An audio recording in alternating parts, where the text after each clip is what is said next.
Presiden Joko Widodo menunjuk Menteri Pertahanan Prabowo Subianto sebagai leading sektor pengembangan lumbung pangan nasional atau food estate di luar Pulau Jawa. Namun Menteri Pertanian Syahrul Yassin Limpo menampik hal itu. Apakah ini pertanda kabinet sudah tidak solid? Penunjukan Prabowo disampaikan langsung Presiden Jokowi ketika meninjau lokasi pengembangan lumbung padi nasional di Kabupaten Kapuas dan Kabupaten Pulang Pisau, Kalimantan Tengah. Karena ini menyangkut cadangan strategis pangan kita, leading sektornya akan diberikan kepada Pak Menhan yang tentu saja didukung Pak Menteri Pertanian juga Menteri PU, kata Jokowi di Kabupaten Pulang Pisau, Kamis 9 Juli 2020 lalu.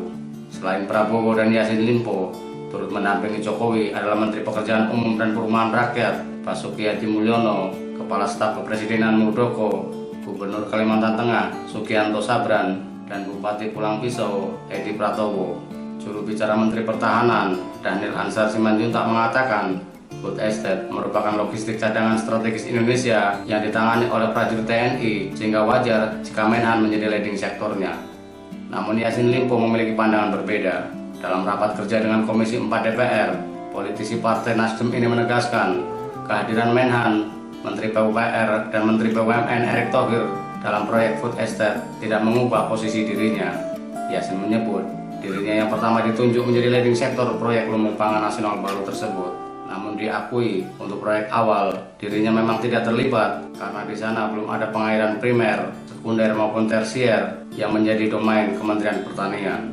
Penunjukan Prabowo sebagai pemimpin proyek lumbung pangan nasional memang meniupkan aroma kurang sedap.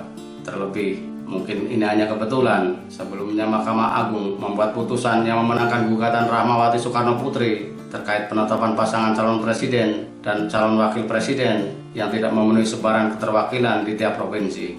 Ada spekulasi yang menyebut penunjukan Prabowo yang juga Ketua Umum Partai Gerindra sebagai upaya Jokowi meredam pendukung mantan rivalnya di Pilpres 2019 lalu.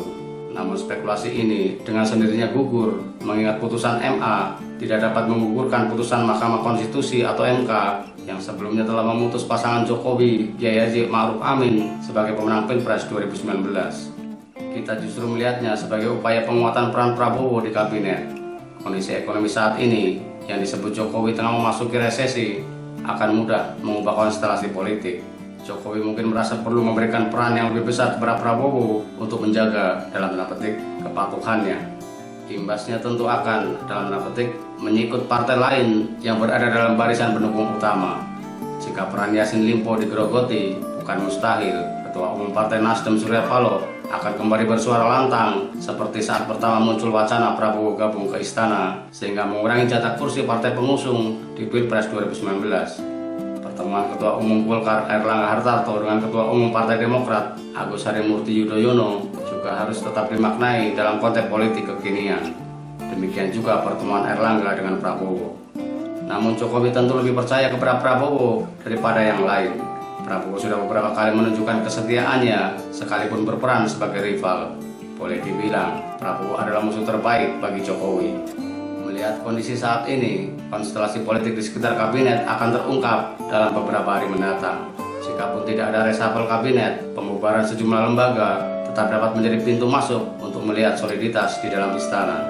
Alasan efisiensi APBN demi memerangi pandemi COVID-19 tidak serta-merta dapat diterima manakala lembaga yang dibubarkan ternyata berisi dalam tanda petik orang-orang partai.